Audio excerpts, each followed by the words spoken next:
I comuni contro il cambiamento climatico possono stimolare i cittadini attraverso degli esempi, innanzitutto affrontando delle sfide che possono essere di per sé anche non accettabili dalla popolazione inizialmente, ma con l'intenzione buona di raggiungere dei risultati.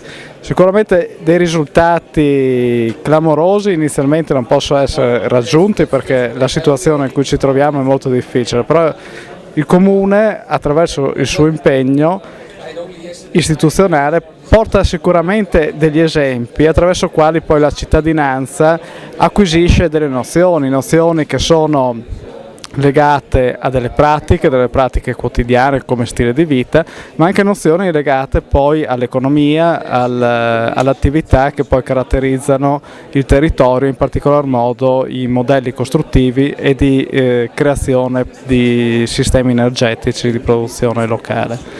Pertanto la prima cosa che deve fare un comune è quella di educare e la seconda cosa è quella di, dopo aver diffuso delle idee, quella di strutturarle attraverso delle norme, quindi attraverso dei regolamenti, dei piani energetici, dei piani regolatori, in modo tale che le prime nozioni che vengono acquisite attraverso delle sperimentazioni poi si strutturino attraverso un impianto normativo che viene formato istituzionalmente.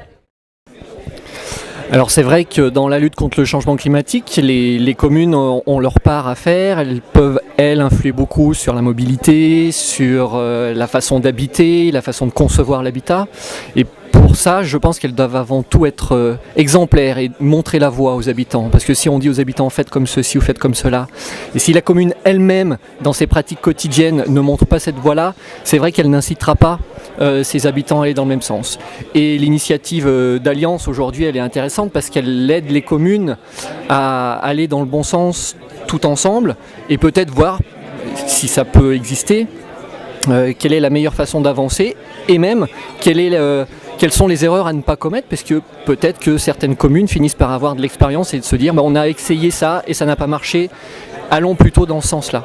Donc voilà un petit peu comment les communes peuvent, à mon avis, influer sur le changement climatique.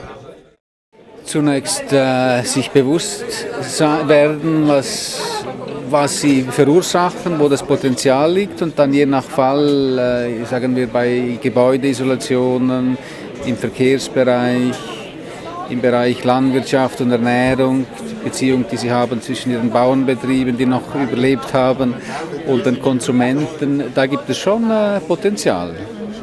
Und dann auch, um die Stimme zu erheben, dass sehr viele Aktivitäten nur auf lokaler Ebene realisiert werden können. Aber wenn sich diese vielen Tausenden lokalen Gemeinden die gleiche Stimme erheben, dann gibt es eine große Fläche, dann geht es über das Land hinaus. Also es ist schon entscheidend, denke ich, was sich in den Gemeinden abspielt. Ich bin der Überzeugung, dass die Gemeinden eigentlich die größte Chance haben, umzusetzen.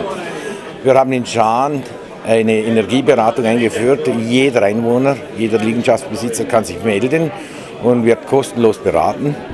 Er kriegt am Schluss eine Empfehlung, einen technischen Bericht, in dem ihm empfohlen wird oder geraten wird, was er machen kann, was ihn das kostet, was der Staat als Subvention wiederum bezahlt und so weiter und so fort.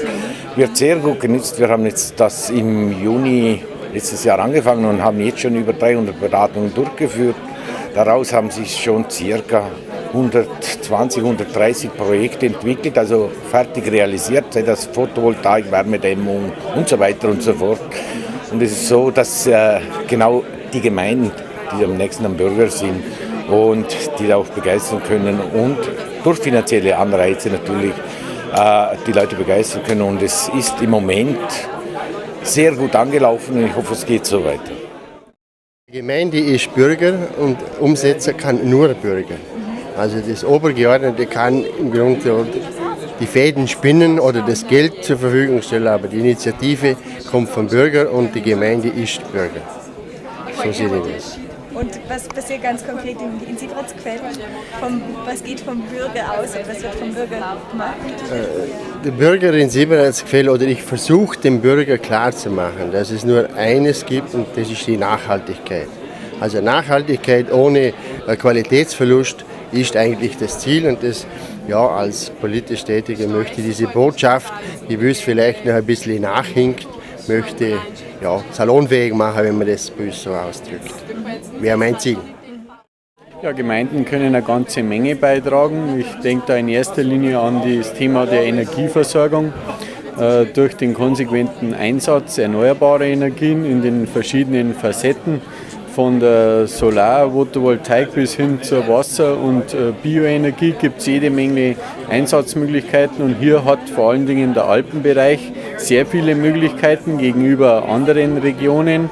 Und dann geht es weiter mit dem Thema Energieeffizienz, Gebäudemanagement, denn die Gemeinden verfügen ja sehr oft über auch große Gebäudehüllen, wo noch sehr viel Potenzial besteht. Und dann geht es weiter bis zu dem Thema regionale Entwicklung, Boden- und Flächenmanagement, vielleicht die Überlegung von gemeinsamen Gewerbegebieten, dass auch in Zukunft effizienter mit dem Thema Gewerbeflächen umgegangen wird. Und dann auch die kurzen Wege bei der Ernährung, das Unterstützen bei der Regionalvermarktung. Wir machen da in unserer Region im Aachental sehr viel, haben hier ein eigenes Logo mit Vermarktungsschiene entwickelt, wo eben die Einwohner unserer Region dann sofort erkennen können, wenn es ein Produkt aus unserer Region ist. Und die beste Möglichkeit ist eben, dem Klimawandel entgegenzuwirken, wenn man erst gar nicht Wege und Strecken und Energie verbraucht. Und so denke ich, gibt es jede Menge Möglichkeiten.